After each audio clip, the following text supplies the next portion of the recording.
വലിയ സമരങ്ങളൊക്കെ നടത്തി ജോസ് കെ മാണി നേടിയെടുത്ത ഒരു രണ്ടില ചിഹ്നമുണ്ട്. അതായത് ജോസഫ് വിഭാഗത്തിൻ്റെ നിന്നും സമരം ചെയ്തിട്ട് അല്ലെങ്കിൽ കോടതിയിൽ പോയി വാങ്ങിച്ചെടുത്ത രണ്ടില ചിഹ്നമാണ്. ഈ രണ്ടില ചിഹ്നവും അതേപോലെ തന്നെ ഈ കേരള കോൺഗ്രസ് മാണി വിഭാഗം ഉണ്ടല്ലോ, കേരള കോൺഗ്രസ് എം, ഇവരുടെ സംസ്ഥാന പാർട്ടി എന്നുള്ള ഒരു പദവി നഷ്ടപ്പെടാൻ പോവുകയാണ്. മൊത്തത്തിൽ കൈവിട്ടു പോയോ ജോസ്മോൻ്റെ? തീർച്ചയായിട്ടും ഒന്ന് ആലോചിച്ച് നോക്കൂ. കേരള രാഷ്ട്രീയത്തിലെ അതികായനായ ഒരു നേതാവ്, ആ നേതാവിൻ്റെ മകൻ നയിക്കുന്ന, അദ്ദേഹത്തിൻ്റെ പേരിൽ തന്നെ അറിയപ്പെടുന്ന ഒരു പാർട്ടി ഒരു സംസ്ഥാന പാർട്ടി പോലും അല്ലാതെ ആയി മാറുന്നൊരു സാഹചര്യമാണ് കാണുന്നത്. ശരിക്കും പറഞ്ഞാൽ ഇപ്പോൾ ഇടതുപക്ഷത്തിനൊപ്പം നിന്ന പല ഘടകകക്ഷികൾക്കും വലിയ തിരിച്ചടിയാണ് നേരിട്ടത്. ഇപ്പോൾ കേരള കോൺഗ്രസ് എമ്മിൻ്റെ കാര്യം എടുത്ത് നോക്കിയാലും ബിയുടെ കാര്യം എടുത്ത് നോക്കിയാലും CPI കുറച്ച് ഭേദമാണ് എന്ന് വേണമെങ്കിൽ പറയാം. അതുപോലെ തന്നെ CPM-ൻ്റെ കാര്യവും അതൊക്കെ തന്നെയാണ്. വലിയ തിരിച്ചടിയാണ് നേരിടുന്ന സാഹചര്യം ഉണ്ടായത്. അപ്പോൾ ജോസ് കെ മാണിയുടെ പാർട്ടി ഒരു അവസാനത്തിലേക്ക്, അവരുടെ കടയുടെ ഷട്ടർ ഇടുന്ന അവസ്ഥയിലേക്ക് തന്നെയാണ് അവർ പോയിക്കൊണ്ടിരിക്കുന്നത് എന്നുള്ളതാണ്. അല്ല, ഇതിനകത്ത് മറ്റൊരു കാര്യം എന്ന് വെച്ച് കഴിഞ്ഞാൽ ജോസഫ് വിഭാഗത്തിൻ്റെ കയ്യിൽ നിന്നാണ് ഇവർ വാങ്ങിക്കുന്നത്. ജോസ് കെ മാണി പാർട്ടി രണ്ടായിട്ട് വിഭജിക്കുന്നു. അതായത് ഇവർ LDFിലേക്ക് പോകുന്നു. ജോസഫ് വിഭാഗം UDFിനോടൊപ്പം നിൽക്കുന്നൊരു സാഹചര്യം ഉണ്ടായി. 2026 തെരഞ്ഞെടുപ്പിന് ശേഷം 2021 ജോസ് കെ മാണി LDFിൻ്റെ ഭാഗമായിട്ടാണ് മത്സരിച്ചത്. അപ്പോൾ അന്ന് ഇവർക്ക് അത്യാവശ്യം കുഴപ്പമില്ലാതെ കാര്യങ്ങൾ പോയി. പക്ഷേ നമ്മൾ കണ്ട കാഴ്ച എന്ന് പറയുന്നത് ഈ തെരഞ്ഞെടുപ്പിൽ വലിയൊരു അടി കിട്ടിയപ്പോൾ, ആ അടി കിട്ടിയത് ആദ്യം ഈ തെരഞ്ഞെടുപ്പിന് മുമ്പിട്ട് തന്നെ വലിയ ചർച്ചകളുണ്ടായിരുന്നു. UDFിനോടൊപ്പം വരാം, UDF സ്വീകരിക്കുന്നൊരു സാഹചര്യം ഉണ്ടായി. പക്ഷേ നമുക്കറിയാം, പിണറായി വിജയൻ ഇടപെട്ട് റോജി അഗസ്റ്റിനൊക്കെ പാർട്ടി പുലർത്തും എന്നുള്ളൊരു സാഹചര്യം വന്നപ്പോൾ LDFിൽ തന്നെ തുടരാനുള്ളൊരു സാഹചര്യത്തിൽ പോയി. പക്ഷേ ഈ തെരഞ്ഞെടുപ്പ് കൊണ്ട് ഏറ്റവും കൂടുതൽ നഷ്ടങ്ങളുണ്ടായത് ജോസ് കെ മാണിക്ക് തന്നെയാണ്. കാരണം ജോസഫ് വിഭാഗത്തിന് 8 സീറ്റാണ് UDF കൊടുത്തത്. അതിൽ 7 സീറ്റും വിജയിക്കുന്നൊരു സാഹചര്യം ഉണ്ടായി. ജോസഫ് ഗ്രൂപ്പ് ആവശ്യപ്പെട്ട 10 സീറ്റുകളായിരുന്നു നേതൃത്വത്തോട് ആവശ്യപ്പെട്ടിരുന്നത്. പക്ഷേ 8 സീറ്റുകളാണ് കൊടുത്തത്. ആ 8 സീറ്റും ഭംഗിയായി തന്നെ കൈകാര്യം ചെയ്ത് ഒരു സീറ്റ് നഷ്ടപ്പെട്ടുവെങ്കിൽ പോലും 7 സീറ്റുകൾ നേടാൻ അവർക്ക് കഴിഞ്ഞിട്ടുണ്ട്. അപ്പോൾ അപ്പുറത്ത് നിൽക്കുന്ന ഈ പാർട്ടിയുടെ ഭാഗം തന്നെയായിരുന്ന, ഈ ഇതിൽ നിന്ന് പിളർന്നു പോയ എന്ന് പറയപ്പെടുന്ന ജോസ് കെ മാണിയുടെ സാഹചര്യം എന്ന് പറയുന്നത് വളരെ മോശമാണ്. ഒരു സംസ്ഥാന പാർട്ടിയായിട്ട് നിലനിൽക്കണമെങ്കിൽ വേണ്ടുന്ന ക്രൈറ്റീരിയ എന്ന് പറയുന്നത് 2 MLA-മാർ വേണം. അതായത് കഴിഞ്ഞു പോയിട്ടുള്ള തിരഞ്ഞെടുപ്പിൽ, നിയമസഭാ തെരഞ്ഞെടുപ്പിൽ, നിയമസഭാ തെരഞ്ഞെടുപ്പിൽ 6% വോട്ട്, മത്സരിക്കുന്ന സീറ്റിൽ 6% വോട്ടുകൾ വേണം. അപ്പോൾ ഇതില്ലാത്തത് കൊണ്ടാണ്, ഈ ക്രൈറ്റീരിയ ഇല്ലാത്തത് കൊണ്ടാണ് യഥാർത്ഥത്തിൽ ഇവർക്ക് സംസ്ഥാന പദവി പോകുന്നത്, സംസ്ഥാന പാർട്ടി എന്നുള്ളൊരു പദവി പോകാൻ പോകുന്നത്. അതേപോലെ തന്നെ 2 ലക്ഷം നമുക്കറിയാം, 2 ലക്ഷം പോയി. ഇനിയിപ്പോൾ എപ്പോഴും LDFിനെ എല്ലാവരും കളിയാക്കുന്നൊരു സാഹചര്യം ഉണ്ടായിരുന്നു. നിങ്ങൾ തോറ്റു കഴിഞ്ഞാൽ, ഒരു കക്ഷിയല്ലാതെ മാറിക്കഴിഞ്ഞാൽ നിങ്ങൾക്ക് ഇപ്പോൾ വോട്ട് കുത്തിക്കൊണ്ടിരിക്കുന്ന അരിവാൾ ചുറ്റിക നക്ഷത്രമൊക്കെ അങ്ങ് പോകും. പിന്നീട് ഏതെങ്കിലും പട്ടിയുടെയോ പൂച്ചയുടെയോ ചൂലിൻ്റെയോ, അല്ലെങ്കിൽ ചൂലിപ്പോൾ ആത്മഹത്യ പാർട്ടിയുടെ ആയി. അപ്പോൾ അത്തരത്തിലുള്ള ഏതെങ്കിലും, പക്ഷെ തമാശ പറയുമെങ്കിൽ പോലും CPM മറ്റൊരു ചിഹ്നത്തിൽ മത്സരിക്കുന്നത് മറ്റ് പാർട്ടിക്കാർക്ക് പോലും അംഗീകരിക്കാൻ കഴിയില്ല. ഇപ്പോഴും ചിലർക്ക് എന്തുകൊണ്ടാണ്, ഇപ്പോൾ നമുക്കറിയാം ഇന്ത്യയിൽ എവിടെയും ഒരു കമ്മ്യൂണിസ്റ്റ് മന്ത്രിസഭ ഇല്ലാത്തൊരു സാഹചര്യത്തിലാണ് പൊയ്ക്കൊണ്ടിരിക്കുന്നത്. അപ്പോൾ എന്ത് ക്രൈറ്റീരിയയുടെ അടിസ്ഥാനത്തിലാണ് ഇവർക്ക് ഇപ്പോഴും ഒരു ദേശീയ പാർട്ടിയായിട്ട് നിൽക്കാൻ കഴിയുന്നത് എന്നുള്ള ചോദ്യമുണ്ട്. അതായത് 2 or 3 സംസ്ഥാനങ്ങളിൽ പ്രധാന കക്ഷിയായിട്ട്, അതായത് ആ സംസ്ഥാനത്തിലെ പ്രധാന കക്ഷിയായിട്ട് നിലനിൽക്കുകയാണെങ്കിൽ മാത്രമേ ആ പാർട്ടിക്ക് ദേശീയ പാർട്ടിയായിട്ട് മുന്നോട്ട് പോകാൻ കഴിയൂ. CPM ഇപ്പോഴും ഒരു ദേശീയ പാർട്ടിയായിട്ട് തന്നെയാണ് പോകുന്നത്. കാരണം നമുക്കറിയാം, ഇപ്പോൾ കേരളത്തിലാണെങ്കിൽ പോലും പ്രധാന കക്ഷിയായിട്ട്, അതായത് പ്രതിപക്ഷമായിട്ട് ഇപ്പോഴും ഇരിക്കുന്നത് CPM തന്നെയാണ്. അതേപോലെ തന്നെ വേറെ 1-2 സംസ്ഥാനങ്ങൾ കൂടിയുണ്ട്. കൃത്യമായിട്ട് നമ്മൾ നോക്കിക്കഴിഞ്ഞാൽ ആ സംസ്ഥാനങ്ങളെല്ലാം പ്രധാന കക്ഷിയായിട്ട് തന്നെയാണ് CPM ഇപ്പോഴും ഉള്ളത്.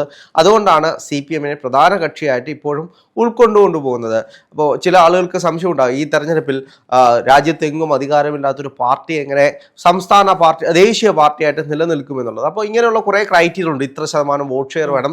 അതിൽ ഇപ്പോഴും CPM ഉണ്ടായതുകൊണ്ട് തന്നെയാണ് പോകാൻ കഴിയുന്നത്. ഇപ്പം അതേപോലെ തന്നെ സംസ്ഥാന പാർട്ടിയായിട്ട് മുന്നോട്ട് പോകണമെങ്കിൽ വേണ്ടുന്ന ക്രൈറ്റീരിയ എന്ന് പറയുന്നത് 2 MLA-മാരും 6% വോട്ട് ഷെയർ വേണം. അതേപോലെ അല്ലെങ്കിൽ ലോക്സഭയിൽ ഒരു MP ഇത്ര ശതമാനം വോട്ട് ഷെയർ ഉണ്ടെങ്കിൽ മാത്രമേ ഉള്ളൂ. ഇപ്പോൾ ലോക്സഭയിലും ആരുമില്ല, നിയമസഭയിലും ആരുമില്ല. ആകെ പാർലമെന്റിലേക്ക്, രാജ്യസഭയിലേക്ക് ജോസ് മോനെ പറഞ്ഞു വിട്ടിട്ടുണ്ട് എന്നതൊരു യാഥാർത്ഥ്യമാണ്.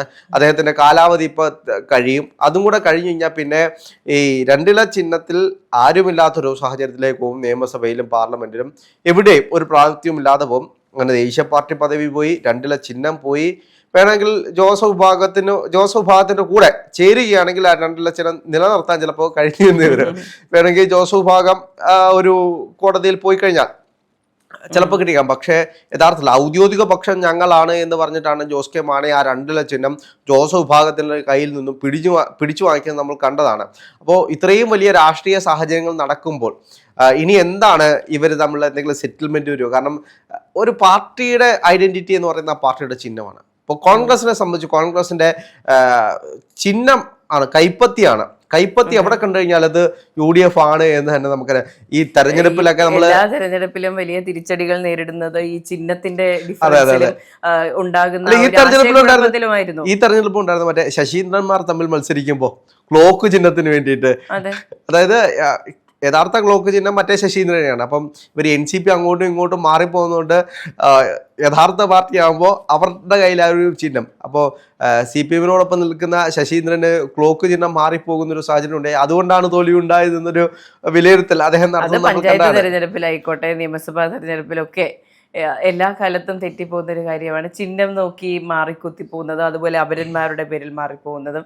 അതുപോലെ ഒരു സാഹചര്യം ഇവിടെ ഉണ്ടാകും. ഇനിയുള്ള കാലങ്ങളിൽ അത് ഉണ്ടാകുമായിരിക്കാം. ഇനിയിപ്പോൾ തിരിച്ചൊരു സംസ്ഥാന പദവിയിലേക്ക് തിരിച്ചു വരിക എന്ന് പറയുന്നത് വലിയ ബുദ്ധിമുട്ടുള്ള കാര്യമാണ്, വലിയ കടമ്പകൾ കടക്കേണ്ട കാര്യമാണ്. അപ്പോൾ കോൺഗ്രസ് എമ്മിന്റെ ഭാവി എന്ന് പറയുന്നത് ഏറെക്കുറെ നിശ്ചലമായിരിക്കുന്നു. ഇല്ലെങ്കിൽ പിന്നെ ഇനി ചെയ്യാനുള്ളത് ജോസഫ് വിഭാഗവുമായിട്ട് കൂടിച്ചേർന്നുകൊണ്ട് അതുമായിട്ട് ലയിക്കുക. LDF-ൽ നിന്നും വിട്ടുമാറി ജോസഫ് വിഭാഗത്തിലേക്ക് വന്ന് അതിൽ ലയിക്കുക. ജോസഫ് വിഭാഗം അത്രയും സ്വീകാര്യമായി കൈനീട്ടി സ്വീകരിക്കുകയാണെങ്കിൽ ആ ഒരു പോസിബിലിറ്റി എന്നാൽ പാർട്ടി തീർന്നല്ലോ. ഇനി LDF-നോടൊപ്പം നിന്നിട്ട് ഒരു കാര്യമില്ല, അധികാരം കിട്ടാൻ വേണ്ടി.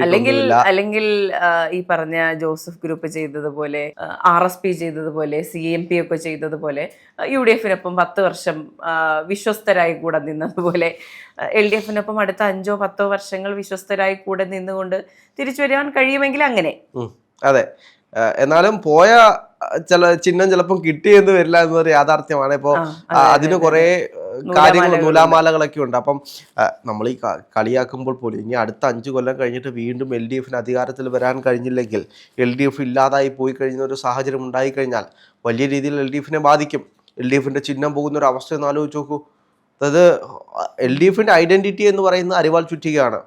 ഇന്നും ബൂത്തിന്റെ, അതായത് വോട്ട് ചെയ്യാൻ വേണ്ടി വോട്ടിംഗ് മെഷീൻ്റെ അവിടെ ചെല്ലുമ്പോൾ വേറെ ആർക്ക് കുത്തണമെന്ന് പറഞ്ഞു കഴിഞ്ഞാൽ അരിവാൾ ചുറ്റിക കാണുമ്പോൾ മനസ്സൊന്ന് പിടയ്ക്കുന്ന സഖാക്കന്മാരുണ്ട്. ഞാൻ സംഘടനാ പ്രവർത്തനം നടത്തുന്ന കാലത്തിൽ ചില അമ്മമാർക്ക് ചെല്ലും, അമ്മമാർ പറയും അതെങ്ങനാ, നമ്മുടെ ചിഹ്നമല്ലേ, അതിൻ്റെ അടുത്ത് നിന്ന് കഴിഞ്ഞാൽ നമുക്ക് മാറ്റി കുത്താൻ തോന്നില്ല. ഇനി അവന്മാരെ എന്തെല്ലാം കൊള്ളരുതായ്മ ചെയ്താലും ഒന്നും തന്നില്ലെന്ന് പറഞ്ഞു കഴിഞ്ഞാലും അതിൻ്റെ അടുത്ത് ചെല്ലുമ്പോൾ നമ്മുടെ ചിഹ്നമല്ലേ, മാറ്റി കുത്താൻ പറ്റുമോ? അപ്പൊ അങ്ങനെയുള്ള മനുഷ്യരും ഉണ്ട്, ആ ചിഹ്നത്തിൽ അടിയുറച്ച് വിശ്വസിച്ച മനുഷ്യരുണ്ട്. അപ്പോൾ അവരുടെ ജീവനും ജീവിതവും കൂടെയാണ്. അതേപോലെ തന്നെയാണ് ഈ ജോസഫ് വിഭാഗവും. 2 ചിഹ്നത്തിൽ മാറ്റി കുത്തിയിട്ടാത്ത ആളുകളുണ്ട്, ആ ചിഹ്നത്തിനോടൊപ്പം നിൽക്കുന്ന ആളുകളുണ്ട്. അത് ചില ആളുകളുടെ മാനസിക അവസ്ഥയാണത്. അപ്പോൾ അങ്ങനെയുള്ള മനുഷ്യർക്ക് ഒരു വേദന നൽകുന്ന സാഹചര്യമായിരിക്കും ഇനി 2 ചിഹ്നമില്ല. ജോസഫ് വിഭാഗത്തെ അല്ലെങ്കിൽ UDF 2 കീറി എറിഞ്ഞു എന്ന് വേണമെങ്കിൽ പറയാം, അല്ലെങ്കിൽ അടർത്തി എടുത്തു എന്ന് വേണമെങ്കിൽ. ഇപ്പോൾ മാധ്യമങ്ങളിലെല്ലാം 2 എന്ന് പറഞ്ഞ് അതൊരു വലിയ ബ്രാൻഡ് ആയിട്ടുണ്ട്. ഈ പറഞ്ഞ ബാക്കി എല്ലാ അരിവാൾ ചുറ്റിയ നക്ഷത്രം, അരിവാൾ നെൽക്കതിർ, അതുപോലെ കൈപ്പത്തി എന്നൊക്കെ പറയുന്ന പോലെ സുപ്രധാന ചിഹ്നം തന്നെയായിരുന്നു 2 എന്ന് പറയുന്നത്. അങ്ങനെ 2 തെളിച്ചവും അതിന്റെ നാമം വെട്ടിക്കളഞ്ഞു.